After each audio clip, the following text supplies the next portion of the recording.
J'ai de Voilà, quelque chose. bien sûr. Alors, bonjour Jacques. Christophe. Nous sommes lundi. Tu as eu, tu t'es dit, tiens, on va peut-être parler des capitaux. Bah moi, je voudrais qu'on Quelle parle des idée? capitalistes, ouais, parce que j'aime bien le secteur capitaliste, que souvent la société française critique à tort et à travers, sans réfléchir, bien entendu. Mhm. Voilà. Alors, c'est quoi le capitaliste? Ils ne se sont même pas posé la question. Ah oui. Voilà. Le capitaliste, c'est un patron qui investit. Un futur patron. Parce qu'il n'est pas patron dès Il le investit, il emploie aussi. départ. Il investit l'emploi.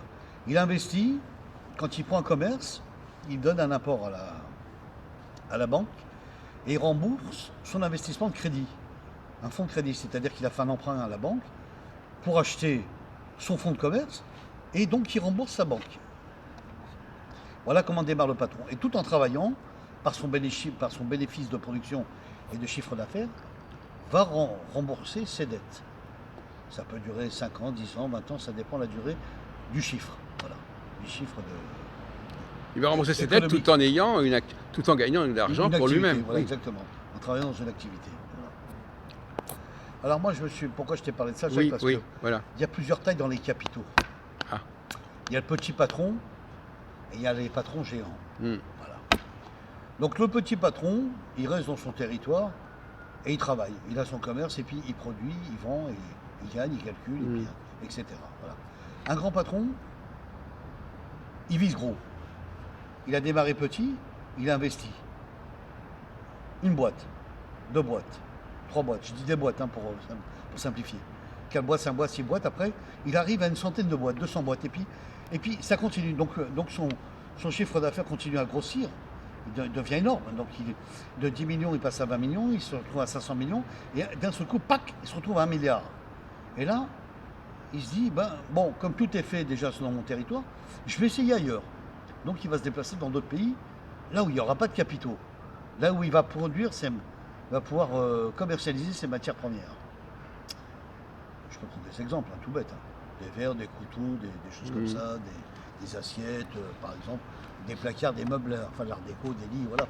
Donc tout ça va se faire que les développements capitaux vont se mettre dans un pays, et là, il va pouvoir produire et développer. Donc l'usine va continuer à fabriquer, le chiffre va être énorme, va se multiplier. Chiffre d'affaires, oui. Chiffre d'affaires.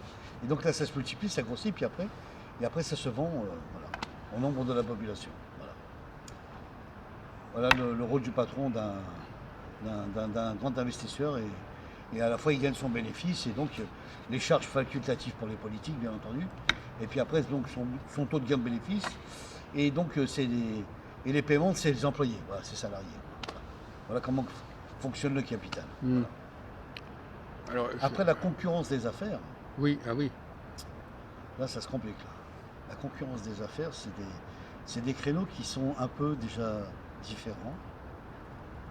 Forcément, il y a toujours un homme d'affaires qui est plus fort que l'autre, Ouais. parce qu'il n'a pas le même produit. Il est plus compétitif. C'est plus compétitif déjà, et c'est plus intéressant. Eh oui. Donc forcément, il développe beaucoup plus. Il ne suffit pas de Et fabriquer il produit plus, s'il ne vend pas. Oui, c'est sûr.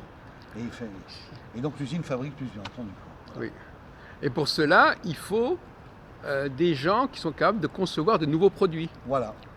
Et il faut des cerveaux Il faut des créateurs, qui ne vont pas répéter le produit déjà connu. des Mais designers. il faut innover, Tout à fait, Jacques. il faut améliorer les performances. Tout à fait.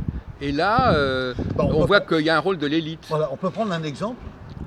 Les défilés de mode, par exemple, où on a des stylistes et des dessinateurs, comme Jean-Paul Gaultier, comme Lagerfeld, comme Armani, comme Ralph Lauren, enfin bon, j'en cite, etc. Donc ça veut dire que ces gens-là, on a besoin de donner une création à cette matière. Et une fois qu'on a créé, on a donné une forme à cette matière, on la fabrique et on la commercialise. Oui. Voilà. C'est comme ça que ça marche, en fait, le capital. Et plus les choses sont nouvelles, plus ça attire l'œil des consommateurs, des acheteurs et des consommateurs. Voilà. Donc ça, après, reste à Alors voir. par exemple, pourquoi la France exporte moins bien que l'Allemagne, par exemple? En France, je pense que c'est un problème de contrat de marché, et c'est un problème de communication aussi avec les autres pays, quoi. Aussi, il faut qu'il y ait des pays aussi qui puissent être réglo, c'est-à-dire sur un contrat de marché. Voilà. Maintenant, ça dépend dans quoi. Si c'est le domaine de l'État, ça marche.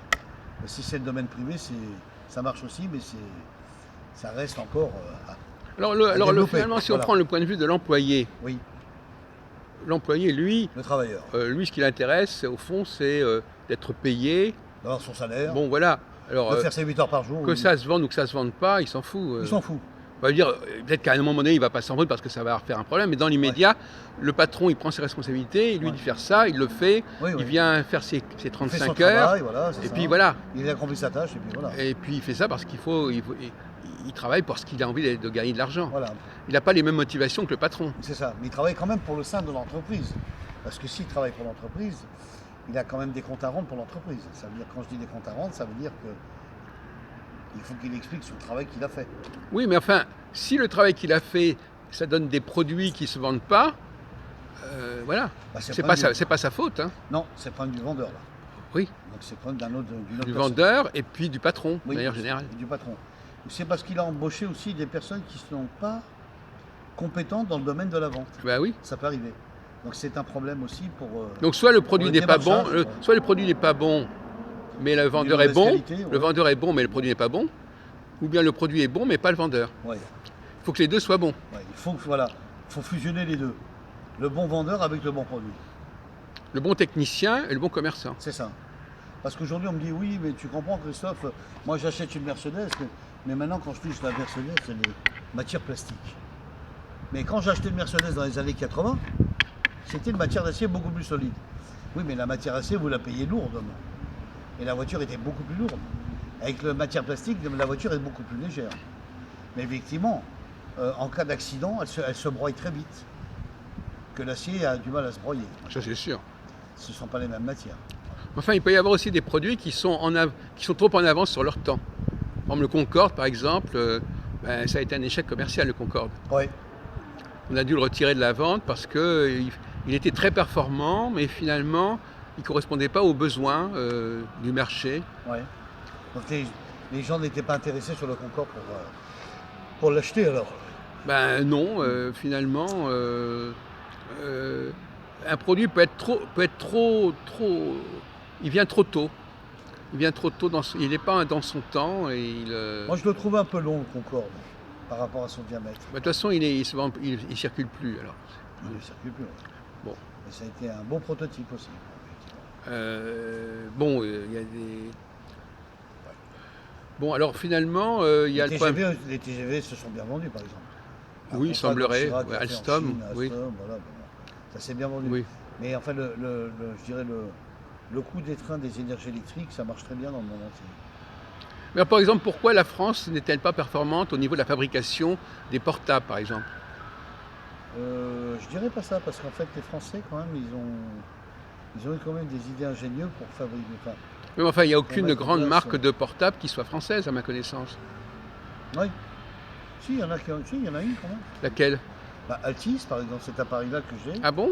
qui est une marque française. Ah, bah tu vas nous faire de la publicité Voilà, alors. une pub, voilà, donc qui est sympa, qui est magnifique. Ah bon, c'est un français ça. C'est un français, voilà. Ah bon? Toi, tu achètes français. C'est un micro informatique un peu à l'intérieur, Hmm. qui remplace un peu le Samsung ou le. Ah oui. Voilà. Non, ce qu'il y a, c'est qu'on fait de l'obsession médiatique Hmm. sur des marques de téléphone comme l'iPhone, Samsung, nani, nana, voilà. Donc on médiatise, mais avec des affiches, des pubs, voilà. Donc on médiatise les consommateurs à base de produits pour à ce que les gens se disent, bah, tiens, je vais l'acheter, finalement c'est pas mal. Bon, c'est vrai que c'est un peu cher, hein, le téléphone. Il est à 500 €. Moi, je n'ai pas trop les moyens, il faut que... Il n'y a pas de crédit, je ne peux pas l'acheter en taux de crédit, voilà. Il faut que je le paye comptant à la boutique. Bon, il faut que je mette des économies de côté pour l'acheter. En gros, c'est ça. Donc, on a des machines qui valent très cher, ou qui sont aussi, comme tu l'as dit, Jacques, fabriquées à l'étranger, qui sont importées en France. Où les usines sont à l'étranger de fabrication, et elles sont ramenées en France pour les commercialiser dans les magasins. Donc, ça veut dire que... Ah, il y a aussi un problème qui nous intéresse la taxe aussi. d'importation, il y a C'est tout ça. quand il n'y a pas de paiement, les paiements ne se font pas. Dans les frais capitaux. Non, les paiements, les gens ne payent pas les factures. Voilà. Voilà. Alors, comment fait-on pour il y a où les gens ne payent pas leurs impôts. Bon, il y a des moments où le problème vient du fait que les choses ne sont pas payées au juste prix ou qu'on n'arrive pas à vendre le produit. Les gens font des difficultés pour acheter. Ils n'ont pas de facilité, il n'y a pas de crédit. Ou bien il y a aussi des choses comme par exemple sur Internet, les gens considèrent que c'est gratuit. Actuellement, un des problèmes, c'est faire payer. Il y a des produits, des services qu'on considère comme gratuits et qu'il faudrait faire payer pour que ce soit rentable. Ouais. Bah, c'est-à-dire que ça peut pas être complètement gratuit, Jacques. À la rigueur, on pourrait. Mais on peut se tromper, par exemple, dans le prix d'un produit. Le patron d'usine pourrait éventuellement aller perdre 300 portables. Quand je dis perdre, c'est-à-dire donner 300 portables, histoire de fusionner son produit. Mais ensuite, ce produit-là serait commercialisé. Oui. Voilà. C'est ça. Dans un premier temps, les gens dans le business, on peut faire ça. Mais après, les gens prennent l'habitude de penser que c'est gratuit. Voilà. Et ils sont plus d'accord pour payer. Ils sont pas d'accord pour payer parce que dans leur image, ça c'est un produit gratuit. Voilà. Alors que non, il ne faut pas que les gens pensent comme ça. L'échantillon du produit qui a été offert par une commercialisation de pub, de marque, d'entreprise, on peut les offrir avec un nombre donné, mais on ne peut pas tout offrir parce que le produit se commercialise ensuite. Et pour le commercialiser, c'est le commercial capital et ça en vaut son prix. Voilà. Après, il y a des plus-values dans les... Mais par exemple, la grande question, mon cher Christophe, c'est de trouver le bon prix de vente. Bien sûr. Parce que toi, tu ne le vends pas assez cher, soit tu le vends trop cher. Si tu ne le vends pas assez cher, tu ne rentres pas dans tes frais. Si tu le vends trop cher, tu ne le vends pas. Vendre trop cher, c'est-à-dire c'est pour une classe de gens qui ont de l'argent. Oui, mais enfin, tu peux t'être trompé dans le niveau de prix que tu as. Tu t'es dit, tu as mal calculé ton coût. Bien sûr. C'est-à-dire que si je vends mon portable 800 et que je peux le vendre à 300, effectivement, à 300, je vais plus avoir de monde qui va voilà, par exemple, il vaut peut-être parfois le vendre moins cher à plus de monde que de vendre... Que je le vends 800 et que c'est une marque de luxe extrêmement lourde. Voilà, c'est ça le problème. Lourde et tout. Et que je me dis que bon, j'ai eu un client et j'ai attendu 2 mois pour avoir le client. Voilà.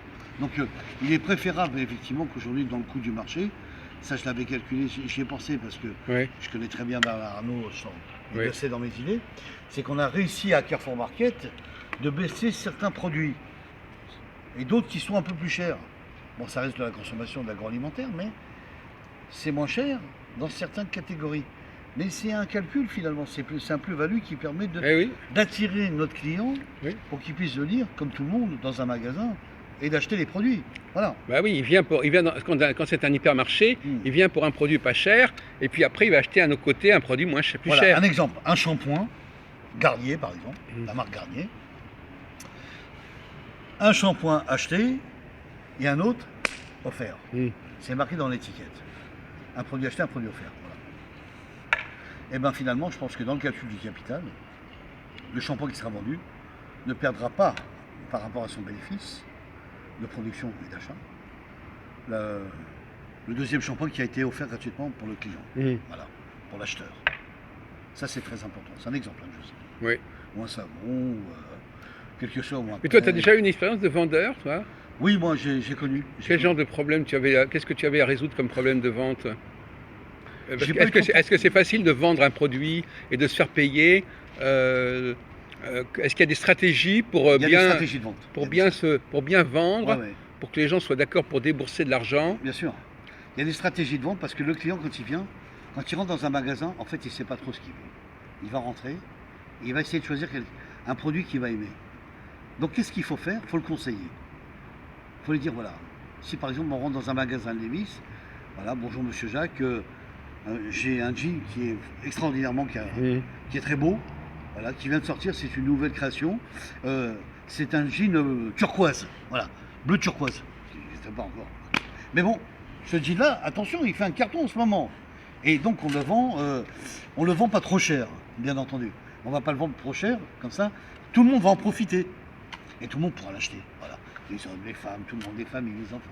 On fera toutes les tailles, voilà. On va penser à tout le monde. Donc on va donner un modèle qui permettra, dans l'ensemble général, de donner une nouvelle couleur avec ses couleurs fluo, des nouvelles collections, par exemple. C'est une idée de créatif. Bon, on va terminer ça. Donc, donnez-nous un dernier mot sur la question de toute cette affaire des capitaux, de l'entreprise. Alors, ce qu'il faut savoir, c'est que pour les capitaux, pour les entreprises, le patronat doit continuer à travailler, les productions doivent tourner, les travailleurs doivent fournir leur travail comme d'habitude à fonctionner. Alors il y a une question comme qui ils se doivent le pose, faire. effectivement, c'est est-ce qu'il vaut mieux remplacer les employés par des machines, par exemple? Non, parce que si la machine tombe en panne, l'employé sera toujours utile. Oui, Même si l'être vivant sera toujours Oui. là. Enfin, c'est mon point de vue. oui. Après, les gens ne sont pas d'accord. Moi, je suis contre cette perfection technologique de mettre Oui. sans arrêt des machines pour produire. Parce que très vite, parce qu'investir, pour rentabilité. l'investissement, c'est aussi ça. Oui. On investit dans des machines Voilà. pour avoir moins de frais de personnel. C'est ça. Mais ça, c'est pas très bon non plus parce que si certaines machines peuvent tomber en panne. Oui, les mais enfin, réparateurs, bon, oui, ça se d'accord. répare. C'est pas un argument absolu, ça. Non, mais ça donne plus de travail aux gens non plus. Ah ben ça, c'est un autre sujet. Voilà. Mais ça, t'es pas. Ouais. Le Bah, après, capitaliste, les il gens est, se plaignent, il n'est hein. pas Les gens se obligé de penser. Bon, on va dire, il faut D'accord. que son entreprise fonctionne. Bien sûr. Il ne va pas se fatiguer à se demander qu'est-ce que vont devenir ces gens-là, ils n'auront plus de travail. Bah, les gens se plaignent après. J'ai plus de travail. Oui, mais ils se plaignent, mais Faut me licencier, j'ai oui, plus mais de ça travail, faut que je refasse c'est une l'État qui. formation. Oui, mais oui, enfin ils vont pas non plus. Les gens. C'est des gens. Le capitaliste, il peut pas avoir autant de scrupules que ça. Ah non. Hein. Non, c'est- Mais parfois, il vaut mieux, effectivement, comme tu dis, parfois il vaut mieux des machines, Ouais. et parfois non. Voilà, faut équilibrer. Faut faire un 50-50 pour pas déstabiliser la situation. Mais quand il n'y a pas trop de personnel, on a moins de problèmes d'emploi, moins de problèmes de grève, moins de Oui. tensions. Bah, les grèves sont liées à ce que les salariés, des fois, demandent un petit peu des augmentations de salaire aussi, du temps de travail et puis aussi de la rénovation pour l'entreprise. Conditions de travail aussi. Conditions de travail et de rénover aussi l'entreprise parce que au bout d'un certain nombre d'années, les matières s'usent et donc il faut les remettre à neuf. Tu parles de quoi, les matières? Les matières, c'est-à-dire Les machines? les machines, les rails, les Ah oui. voiles. Ah bah Si on oui. prend le modèle SNCF, il y a tout à changer. Il y a Ah bah les oui. rails, Oui. il y a les poteaux électriques qui sont rouillés, il y a Oui. les accords. Donc là, il n'y a pas eu assez d'investissement. Paradoxalement, on n'a pas assez investi dans le matériel. Alors là, Voilà. dans les machines, justement. Donc ça, c'est un c'est autre problème. Alors, ça, c'est entre le fabricant et l'acheteur, on va dire. Oui. Fabricant, acheteur et le vendeur en même temps. Oui. L'installateur et le consommateur. Donc c'est un peu Je compliqué. sais qu'à là. la SNCF, il y a peut-être trop de personnel et pas assez d'investissement sur les machines. C'est ça. En tout cas, sur l'équipement. Voilà. On aurait pu prendre l'aéronautique et d'autres domaines. Et puis, Bon, bah merci Christophe. Alors, merci Jacques. voilà. À bientôt.